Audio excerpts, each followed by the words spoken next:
Hi there, dance studio owners, and welcome to a very special 4-part series of the Transform My Dance Studio podcast.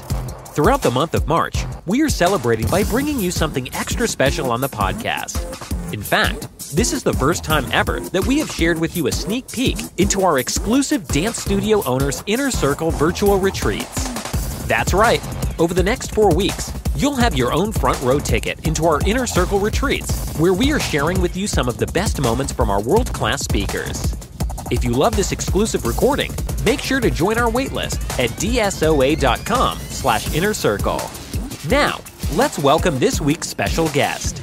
So right now, I am going to welcome our first speaker to the stage for Tuesday. You know, one of the things that is so important that I talk a huge amount about is the customer experience.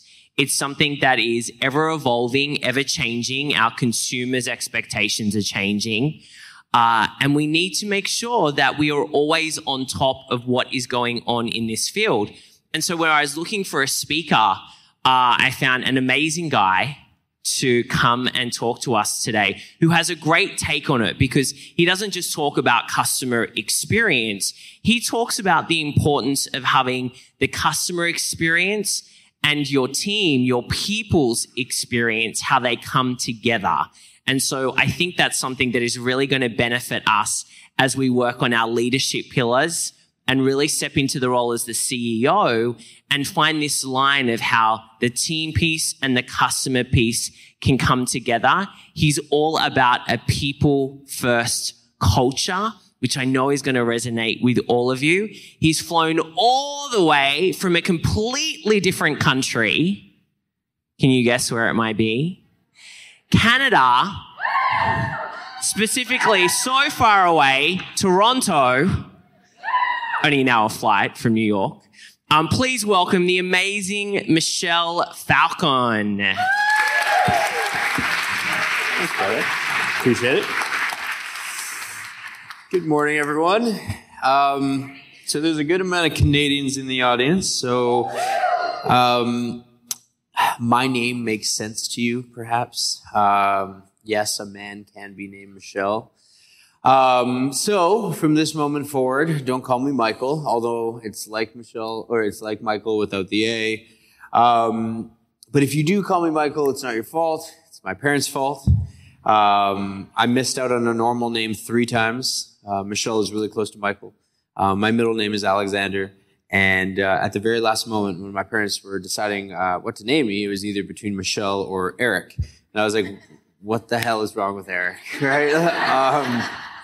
So that conversation is more reserved for my therapist, not for you guys. So that is not why I came to talk to you guys. I came to talk to you about growing a business through people. I devoted my career to 3 topics: customer experience, employee engagement, and company culture. I understand marketing, Facebook pixels. I know what that means. I know how to pitch some media for PR, and those things made sense to me when I wanted to start my career, but I was looking to go a different path, and I'll describe what that path was and how that looked earlier in my career, and it'll all make sense in why I describe that to you. But before I do, I know we're in different industries. I own restaurants and bars in Toronto, and you guys own dance studios. At the end of the day, though, the thing that we share in common is that we must manage the expectations and the behaviors of people, being our customers, our employees, and our community. Now, regardless of whether you sell computers, vodka, dance services, or whatever, that's the commonality that we all have. I'm going to introduce you to my people-first culture and 3P strategy. It is single-handedly the foundation of our company. I will share what customer personality types are.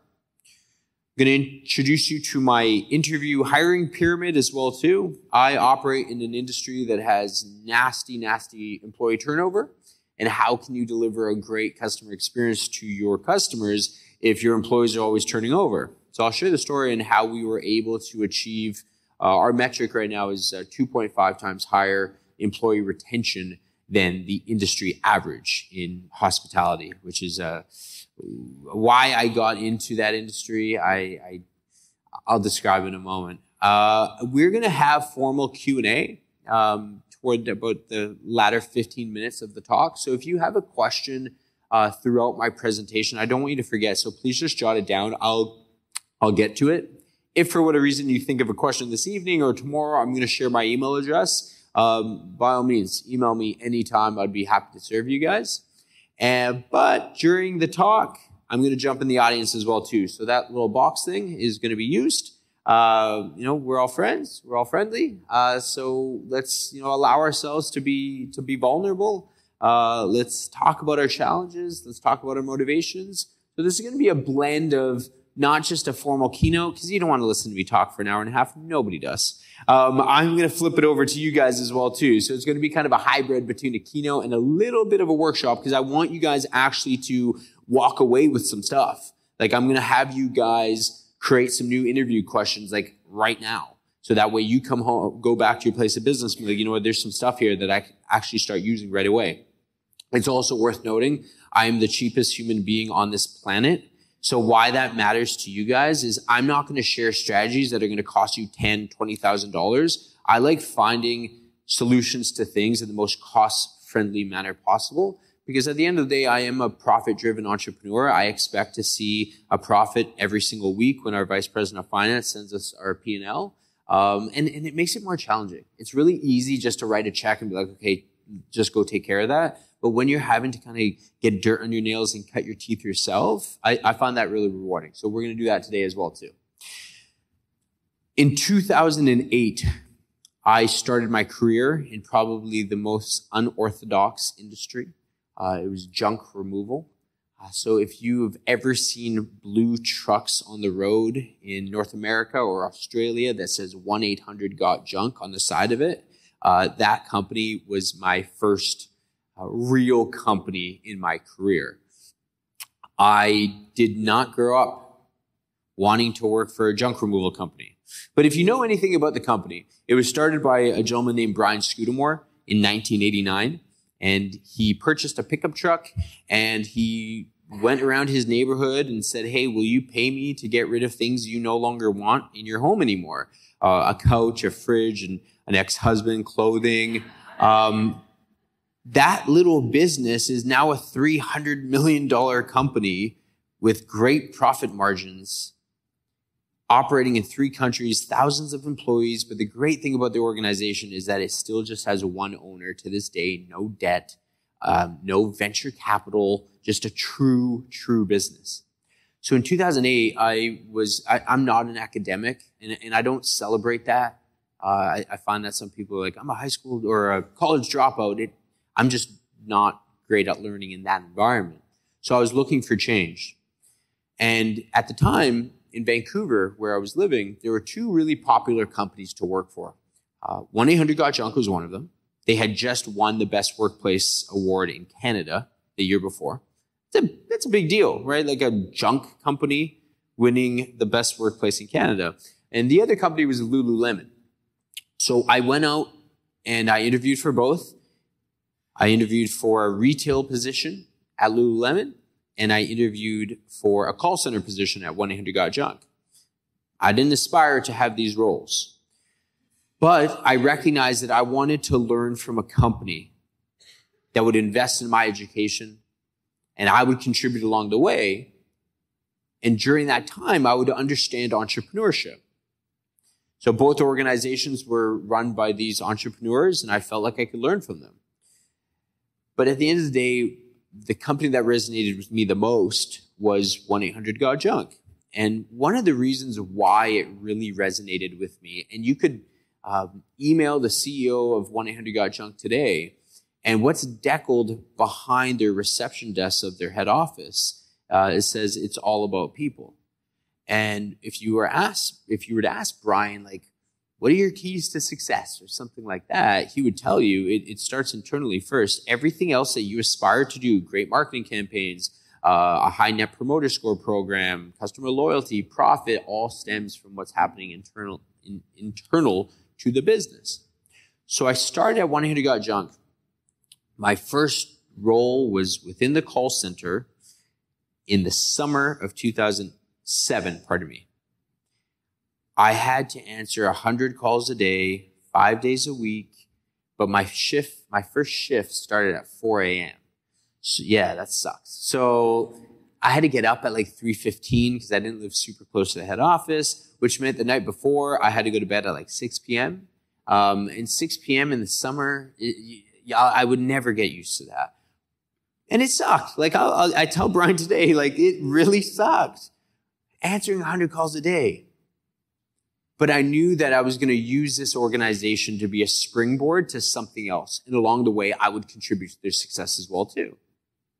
I spent 5 years with the company. I got promoted 5 times in 5 years because I gave myself to the organization. That's what really mattered to me. I was about 21 when I started my tenure with the company. And I just gave myself to the company. I gave myself to my education as well, too. So I would constantly be reading case studies and reaching out to individuals on LinkedIn that worked for companies that I admired, that I could learn from.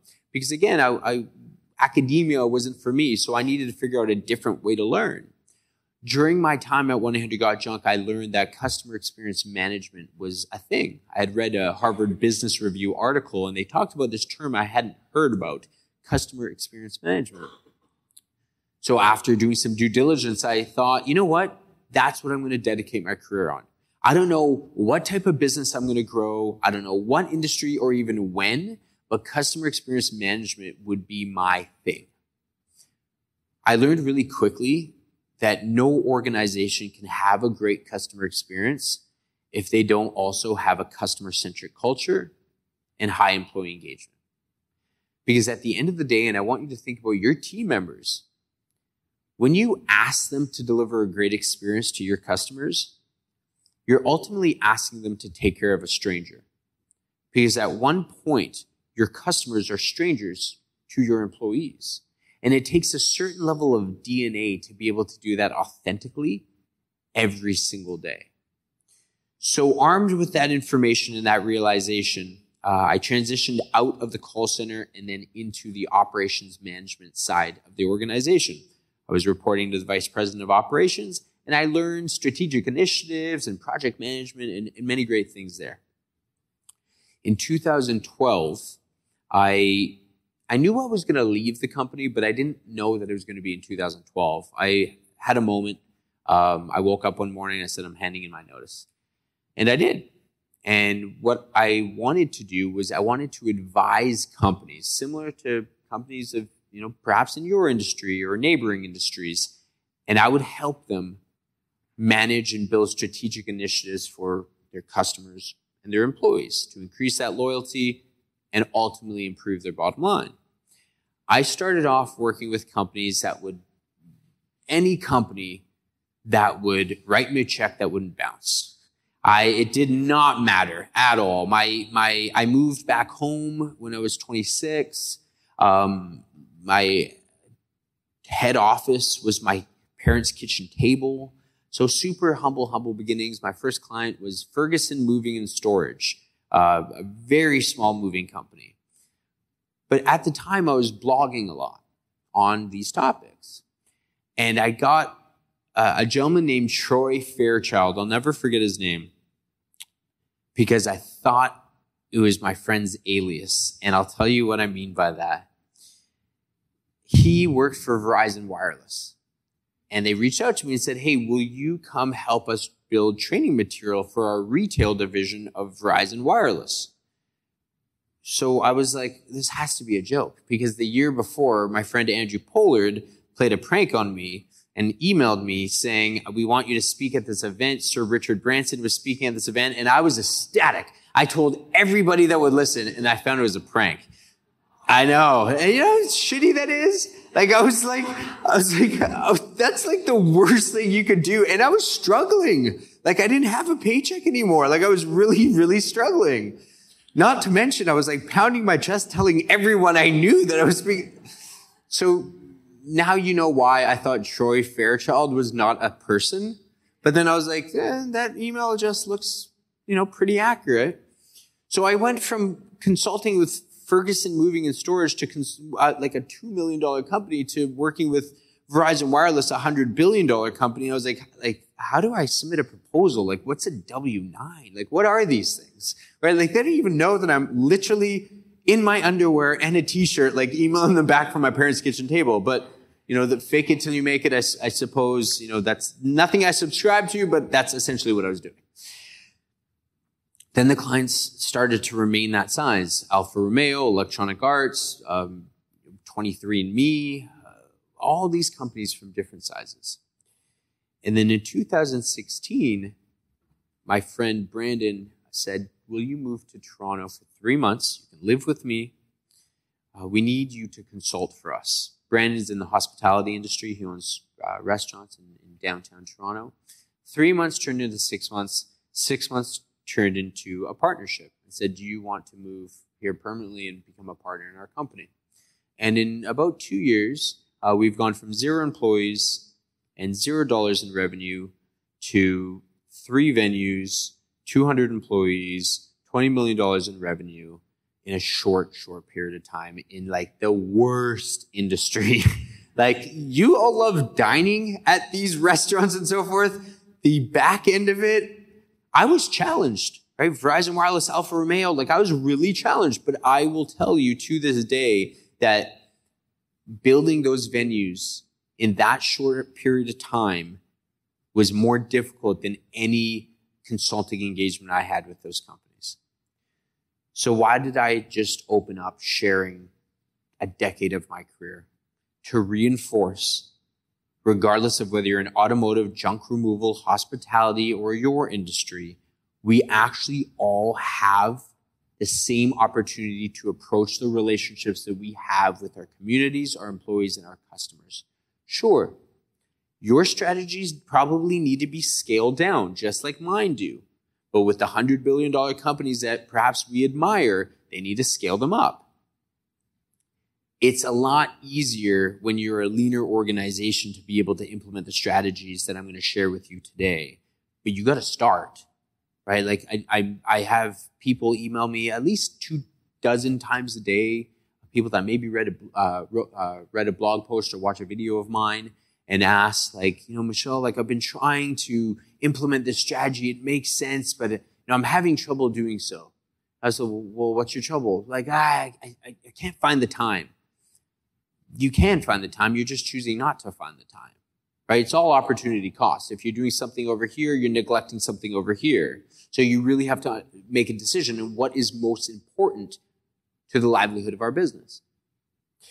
During that decade of growing my career, I always sat on a thought, like companies that perhaps we admire, the Starbucks of the world, why is it that they are able to grow these great brands that are admired by employees and customers, and most companies fall short?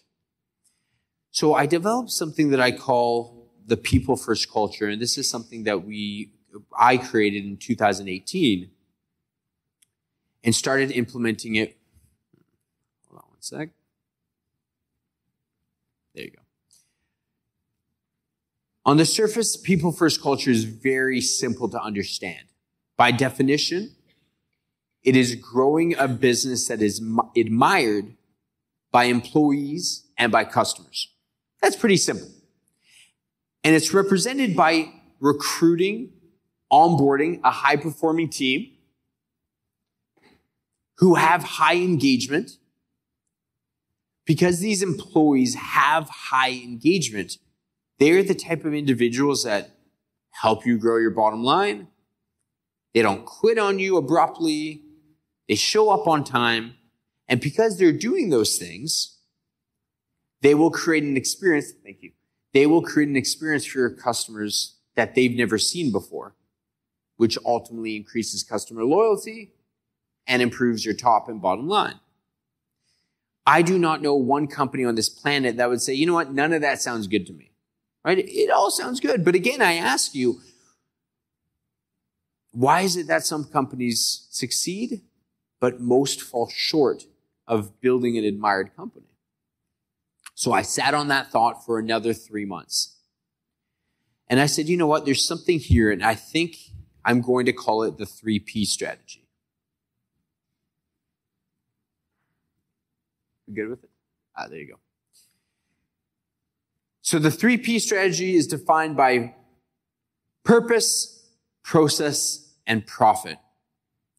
And it's what hinges everything together to actually build a people-first culture. It's what most companies have absent of their organization. So let's do this again, but leverage the 3P strategy. And again, this is at the foundation of my organization. It's what has allowed us to scale so quickly and enjoy profit along the way. The first step is we must recruit, interview, and onboard a high-performing team.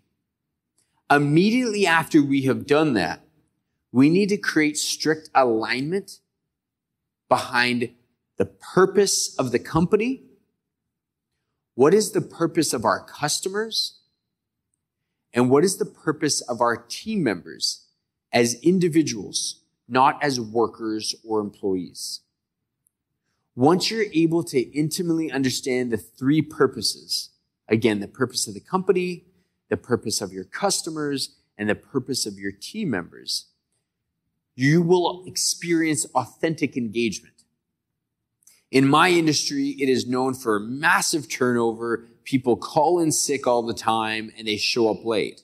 I can tell you firsthand that that doesn't happen as often as you would expect within our organization, but that's because we put the purpose part first. Because you have this high engagement within your organization, now is the optimum time to start building processes and strategies that will enrich the lives of your customers, your communities, and your team members. In my years of consulting, what I found was that companies were really quick to build these processes and these strategies. And on paper, they looked fantastic. It made sense. It should serve the business. But more often than not, it fell short of their expectations. And the reason that I argued that they fell short of their expectations was because they didn't figure out the engagement part first. If you build a strategy and a process within your business, but you are missing the engagement part, well, those are the individuals that are going to be pushing the program forward, or at least helping you push the program forward. And if they aren't engaged, then those strategies are going to fall short, which is why the engagement part needs to come first. Then you build the strategy. Once you have built that process, as leaders of your organization, you get to do a beautiful thing. You get to take a step back and allow that great team that you recruited to deliver great experiences to your customers. Between the years of 2016 and 2017, so for 2 years, I was very involved in the business. Right? I had 5 direct reports. Our management team reported into me, and I was there about 5-6 days a week, always during the day. I never, I'm a homebody. I don't like being out of my home past 9 p.m., which is funny because my venues open at 5 o'clock. But I always said, management team, I don't want to be here in the evenings. I trust you guys run the evenings. Today, I'm actually only there 1 day a week during the day because I've decided that, I want to speak more. I want to share these strategies with audiences like you. And the reason that I'm able to do that is because I've built this process. I have a management team running the business for me. Once a week, I come in and I advise them. But it gives me the luxury of being able to take a step back if I want to. I'm not suggesting that you guys should do that, but if you are like, I want to go on a 3-week vacation. I trust my team. Go run the show, if that makes sense for you. I'm always challenged about the profit and how it comes last. For me, profit is a reward of building a people-first culture. I'm an extraordinarily profit-driven entrepreneur. I expect it every single week. But my approach to earning it is just a bit different. Some leaders will gloss over this and say, that's nice. And there's some leaders that won't even commit to this. And in my years of observing these behaviors of leaders, I have found that there are 3 key reasons why someone won't commit to this. The first is education. Where do you go to learn this stuff about company culture, customer experience, employee engagement? You know, if you did go to business school perhaps or some sort of academia, they're not teaching this stuff. Are you going to go online and read Forbes articles? Sure. So there's an absence in the market for this type of education, which is part of the reason I believe that Clint invited me here today is to share this with you guys. It's part of the reason that a few months ago, I also built an online course because I was like, there's a massive gap in the market for this type of education when it comes to strategies. If you want motivation, go to YouTube, right? Like you'll get tons of motivation there, but like we share something. We're operators. You want education to start building. That the motivation part is nice to have, but it's the strategies that you need. So the first reason why some leaders won't commit to this is because of lack of education. The second is their DNA. Do they have a people-centric DNA to genuinely be able to give themselves to their customers, their communities, and their employees? Reed Hastings, he's the co-founder and CEO of Netflix. And he said something that I wish I had come up with. And in his business, he says, we will not tolerate brilliant jerks because the cost of teamwork is too high. Think about that person that you worked for in the past 3, 10, 20 years ago, whenever. And you were like, they suck, right? Like they don't care about anyone but themselves. You know, my industry, Gordon Ramsay is a celebrated individual in my industry. And if you've seen his show, like, how on earth, like, why does anybody follow you? Like, you're an asshole, right? Like, so when I started building this, I had a lot of cynics in our business, like, particularly in the kitchen, because they're like, wait a second, like, you want to treat us well? Like, what's your angle? I'm like, no angle, right? Like, it just makes sense to me. But they are so used to being berated. It's like adopting a wounded puppy. They don't fully trust you and they're kind of sniffing you out a little bit. That's what I experienced for the past 3 years. The third reason why a leader won't fully commit to this is thinking long term. I can't tell you when your profit is going to show up. If you buy a Facebook ad right now and run it for 3 days, you very well might see your ROI or your profit come on the 4th day because it's very transactional. But how can I promise you a profit when we're dealing with behaviors of human beings? For me, knowing that it's the right thing to do is always the right thing to do. I'm on a crusade to close the gap between the way that we behave in our personal life and how we behave in our professional lives. And I'll give you an example. My best friend, when he flies into Toronto, he visits me from Vancouver. Do you think when I'm driving to the airport, I'm thinking, what is the ROI of picking Mark up from the airport? How much gas I better get something from him. That would be psychotic, right? We wouldn't ever do that in our personal lives. So why does that lend itself into our professional lives? What about just doing the right thing? If it makes sense, if you're trying to build a relationship, whether it's with your community, your customers, and your employees, the ROI will come. And you know what? If you get burned once, so be it, right? Am I not going to cross that street to go to Central Park later because I might get hit by a car? No, right? So that is part of what I'm trying to do with our leadership team as well, too, is if it makes sense, just do it. If you would do it in your personal life, just do it. I said that we need to first start with understanding what is the purpose of 3 entities. What is the purpose of our company? What is the purpose of our customers? And what is the purpose of our team members as individuals? I'm having trouble with the remote.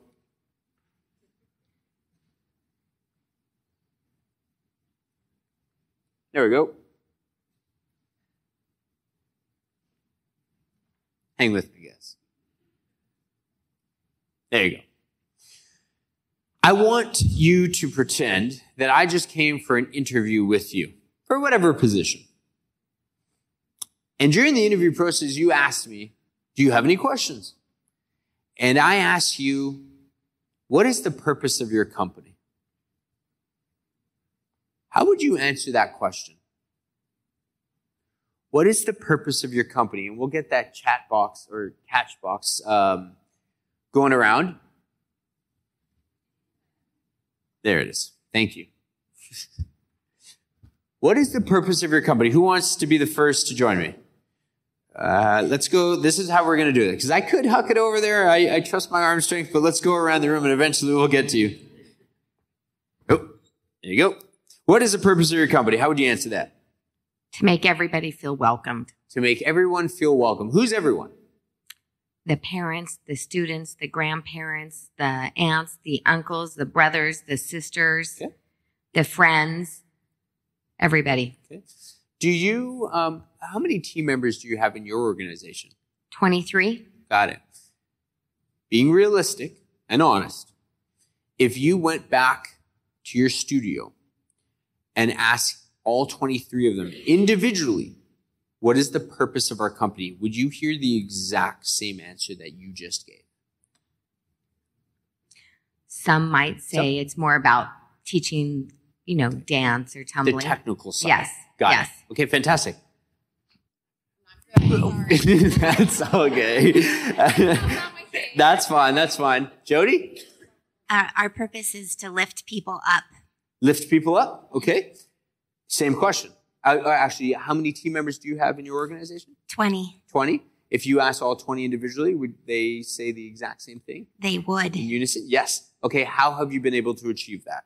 Through team meetings, through example, through gratitude, through valuing them. Fantastic. We live it. Okay, great. One more person. I'll come over on the right side here.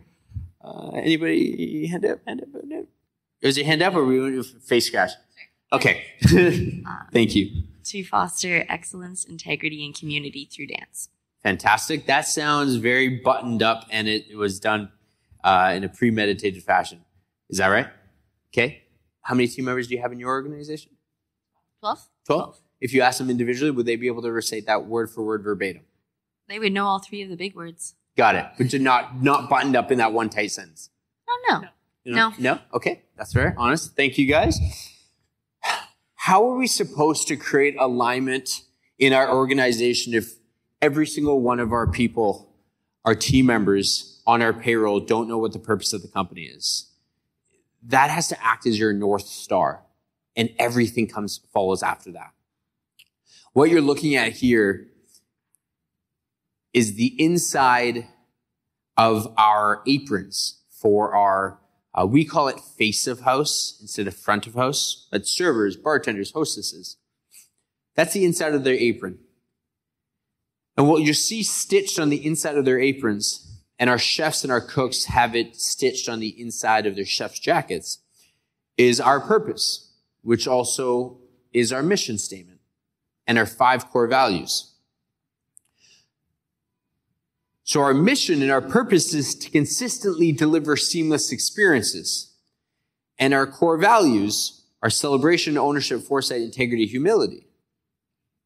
My expectation is that every single person on our payroll, whether it's our vice president of finance, a bookkeeper, our marketing coordinator, newly hired dishwasher, literally every single person on our payroll knows how to recite our mission and purpose and our 5 core values. And I do something 5 days a week, 3 times a day. I've had to scale this down because I'm not in the business as much, but they know if Michelle's in the building, you better know your core values. And I'm not doing this to have some sort of militant leadership style. It's just to reinforce the alignment behind why we are here. Cooking a good steak, making a great dry gin martini is important, but it's not what we lead with, because that's what our competitors are trying to lead with. We're going to take a different approach to building a different type of organization in a very crowded industry. We borrowed this idea from Starbucks. I'm not certain if Starbucks still has their mission stitched on the inside of their aprons, but I know that they once at least had that. And that's a lesson for you guys as well, too, as leaders of your organization. Learn from other companies in non-competing industries. This didn't cost us very much money to do. And I can tell you the alignment within our organization is very, very high. Earlier in my career at 1-800-GOT-JUNK, the COO of 1-800-GOT-JUNK, Cameron Harold, told me at the ripe age of 22, Michel, R&D doesn't have to stand for research and development. It can stand for rip off and duplicate. And, makes sense, right? Don't always have to reinvent the wheel. Go learn from another company, one that you admire, understand them, study them, and then, don't be so shameless. Kind of put your own spin on it. Like, we didn't rip off Starbucks core values and just put it on the inside of our aprons. That would be a little shameless. Because it's subtle. On the outside, it wouldn't really make sense for our kind of appearance. It's just on the inside. And for them, it's just a subtle reminder. Every single time they put their apron on, they're going to have to look at it. It's also on their digital pay stubs at the bottom. It's also deckled in the bathroom mirrors that are non-customer facing. So like in our employee bathrooms. It is subtly in our venues as well, too. You would not be able to see them because they blend in, but our team members know that they're there. It's always like, Michelle's watching, but I'm not really. So it's everywhere. You cannot escape them. It's almost smothering a bit, but not in a bad way. When you put yourself out there and tell people that every single person on your payroll knows your core values, this happens. 2 Saturdays ago, I was the keynote speaker for Subway's global convention for their franchisees in Toronto. Guess what happened after I presented this? I got a call from our head hostess and said, hey, there's an unusual amount of people coming into the venues asking what our core values are. Do you have any idea why this is happening? Yes, I do. And how are we doing? Please tell me that we're doing well. Out of 9 people that were asked, only 1 person didn't know it, and he was his first week in employment. He'll get a pass. But when I go through my little tours of the venues, and if somebody doesn't know it, I will literally tell our manager, please pull him or her off of the floor until they know it, right? That's how much I care about it. And if somebody isn't taking this seriously, they will be exited from our company in a diplomatic fashion, but it's just they're not aligning behind what we find most important. We hire and fire based off of our core values. If you aren't going to fit within our core values, then we're not going to hire you. I don't care how skilled you are. I don't care if you are on Top Chef Canada. I don't care if you know how to make the best cocktail in the city of Toronto. Right? It goes back to that Reed Hastings saying, we will not tolerate brilliant jerks because the cost of teamwork is too high. Yes? No, not really. I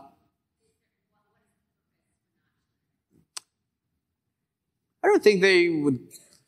We don't share it with our guests unless they ask, but we do share it with our vendors, our business partners, the companies that sell us aprons or steaks must align with our core values as well too. So we will say no to people to vendors that we pay, that we do not feel are going to fit within our values. We switched banks actually because our first bank they weren't vibing with us. We're they don't the integrity part with one of the banks. We're we gotta move banks. Good question. So what is the purpose of the company? That's the biggest takeaway on this part of the presentation is what is my purpose? If you're very clear on it, fantastic. If you need to kind of button that up a little bit more like you had, there's an opportunity for you to be able to do that. Then the next step is creating that strict alignment behind it. That's what allows you to be able to take a day off without worrying about the business. That allows you to go on vacation and not have to worry about the business because you have this team creating this alignment. the next purpose you must understand is, what is the purpose of our customers? When I was sitting in the call center of 1-800-GOT-JUNK, answering 100 calls a day, I recognized that I could not deliver the same experience to the person that called in from Melbourne, Australia, that I could the person from Baltimore, Maryland, or Toronto, Canada. Right? Some people wanted to have long-winded conversations. Other people wanted to have short conversations. So I made a decision. I said, you know what? I could earn just over minimum wage and sit here and answer the phone 100 times a day and not be engaged, or I could take something out of this. So I started documenting pages and pages of notes based on the behaviors and the traits of these individuals. After a few months, I had dozens of pages of notes. And I built a framework that I eventually called the 3 common customer personality types. To this day, Verizon Wireless's retail division now use this in their training materials. Alfa Romeo as well. Subway will start using it soon. And now I'm sharing it with you guys. So I do not know her personally, but imagine Ellen DeGeneres was your customer. And I've seen her show. Her show is pretty good. What is she all about? Enthusiastic, high energy, long-winded conversations, often off topic. They're the customer that sends you an email that's like this long and you have to scroll down to get to the bottom. They are the ones that talk to you about something for 17 minutes when it could have taken 3. They are the ones at the bank where you're sitting there to do your personal banking. And you're like, what on earth is that person like? Are you trying to get a mortgage at from the retail counter? Like, what are you doing? They are the ones that want to talk to you about the local sports team and their dog, and you're just standing there, sitting there, biting the side of your cheek, being like, I'm just trying to run my dance studio. And you can't interject in a rude fashion, because this is what their purpose is to develop relationships with each and every person that they speak to. The biggest challenge in doing business with this personality type is keeping them focused on the task at hand. The hardest part is your team members not getting out of the conversation in a rude manner, because that will really bother them. One thing that I love about managing a relationship with this customer personality type is that they're open to recommendations because they're very trusting. So if you have another service or product that you would like to present to them, they very well might buy it from you because they trust you. They're very open to recommendations. Now, in all honesty, think of yourself as a consumer. How many of you guys are socializers? Put your hand up. So you guys are the ones clogging up the lines of the banks. What matters to you the most in doing business with any company? If you are a socializer personality type. Experience? Okay. Relationships? What? How they make you feel? Okay. Will they let you ramble? So I want you to think about your team now. Do they know how to manage relationships with different customer personality types? Have you given them that education during onboarding so that they are able to win over customers of different demographics? We need to ensure that our team members, the individuals that speak to more customers in one day than we might in a week, are prepared for success. Danielle Herman, our head hostess, will speak to more customers this evening than I will in an entire month. So why is it that I would get the most amount of education? Right? Why is it that people are like, training is expensive? Bad training is expensive. And these are some of the things that we have to coach our team members on, because if we're going to entrust them to build relationships with our customers, if we're going to ask them to create experiences that our customers have never seen before, we need to give them premium education. I don't know him personally, but I've seen his movies. Don't you dare try to talk to him about the local sports team or the weather. They do not care. at all. If you've ever asked somebody like, hey, how about the Toronto Raptors, eh? And they're like, no, I'm not having this, right? How many people associate themselves with this personality type as a consumer? Yeah, me too. And you know what? We're kind of written off. Sometimes we're like, this guy's a jerk. We're not.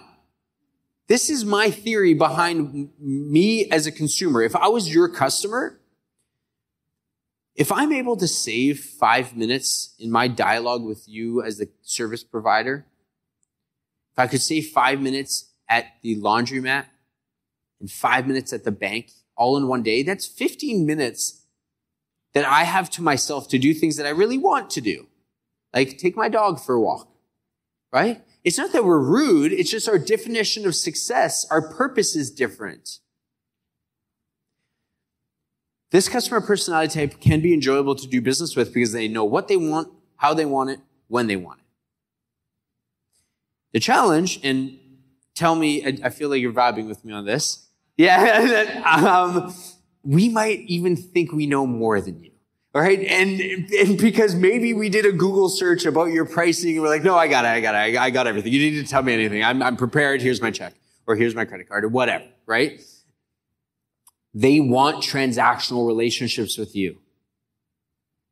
There was something that I read many years ago, and it was arguing that we should not create transactional relationships with our customers. And this is my argument. That's your theory as the operator.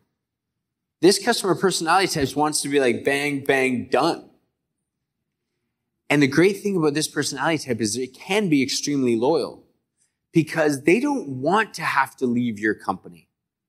Because that now requires more effort on their side to find another service provider. Right? Say that again? Exactly.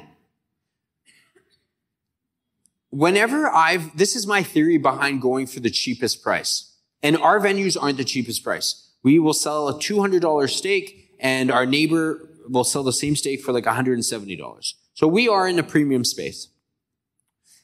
As a consumer, and I associate with the director, every time I have gone with the cheaper price, I've always bought a headache. And for me, I'm like, I should have just gone, right? Because the hotel room wasn't ready or whatever.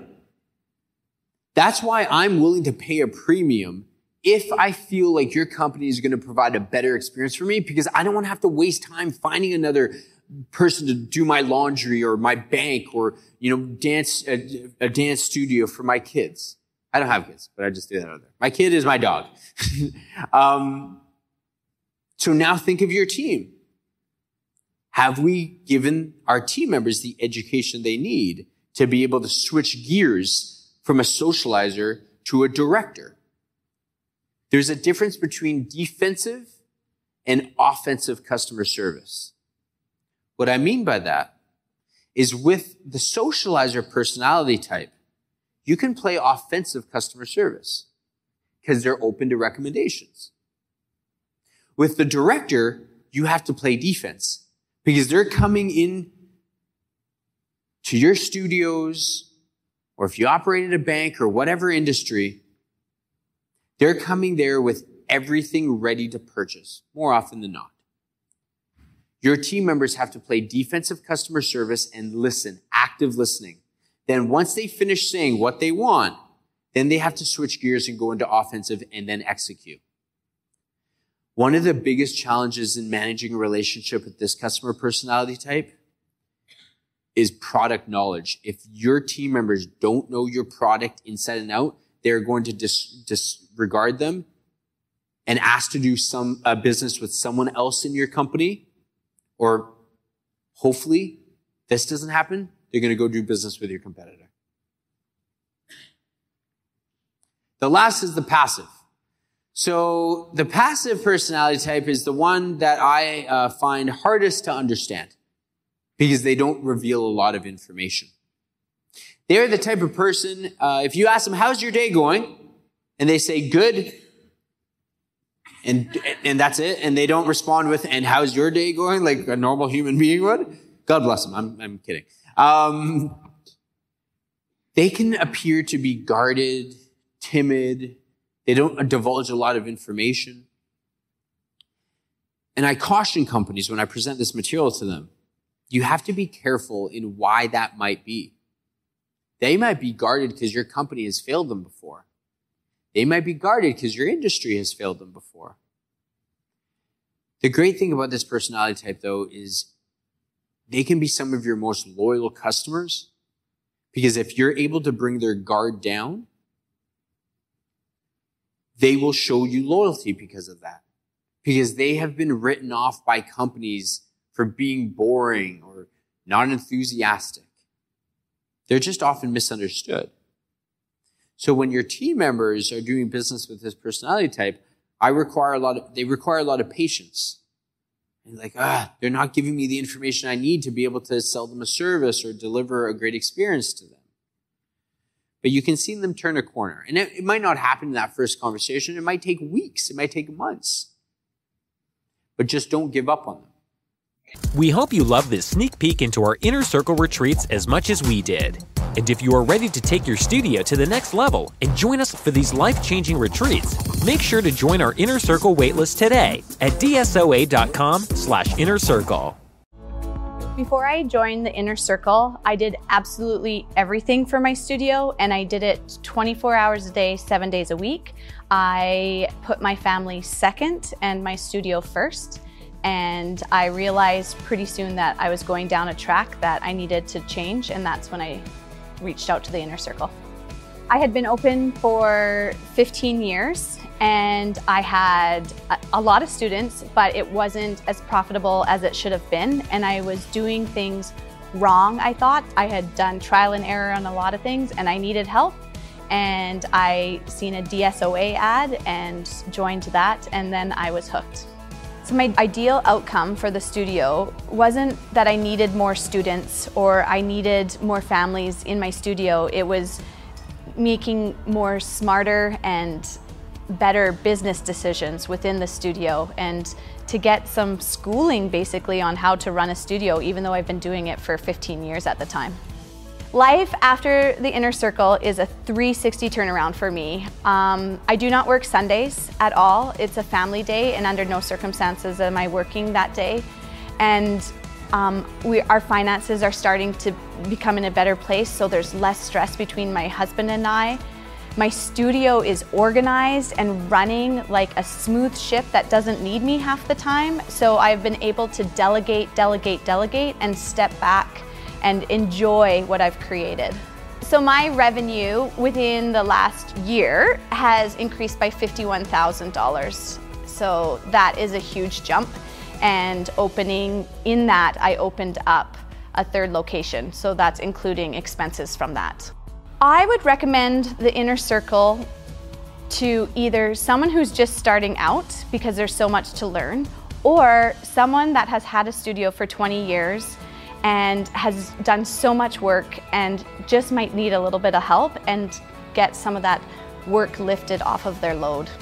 I believe I have about 120 more students, around 100, but for me it wasn't the students because I had a quite large student base. It was bringing additional revenue streams and making the students that I have more profitable and making a better studio for them.